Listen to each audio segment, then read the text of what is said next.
Bonsoir, bienvenue dans votre journal. À la une de l'actualité de ce mercredi 10 octobre, coup de projecteur sur une pratique de plus en plus tendance, la fabrication de meubles en carton. Ce canapé où je suis installé est par exemple fabriqué avec du carton de récupération. Ici, dans l'atelier qui se trouve juste derrière moi, on peut apprendre à fabriquer ce genre de mobilier. Comme chaque mercredi, Marion, Martine et Hélène viennent prendre un cours de fabrication de meubles en carton.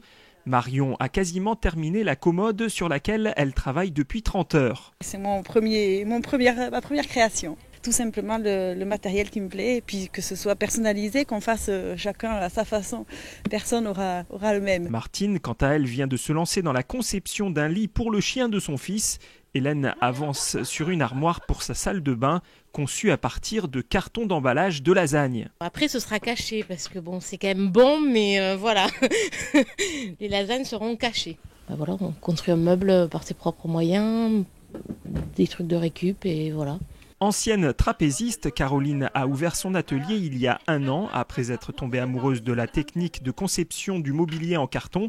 Un cutter, une règle, un pistolet à colle, du carton récupéré auprès d'entreprises qui sinon le jetteraient, et le tour est joué. Le carton, c'est génial parce qu'on peut en faire ce qu'on veut, on peut lui donner toutes les formes qu'on veut, c'est solide. Un meuble en carton, ça peut soutenir jusqu'à 100 kg au centimètre carré. Il y a beaucoup de gens qui me disent des meubles en carton, mais ça sert à quoi? C'est des faux meubles. Mais non, il faut vraiment que les gens se rendent compte que ce n'est pas des faux meubles. Ça a la même solidité qu'un meuble en bois et c'est vitrifié.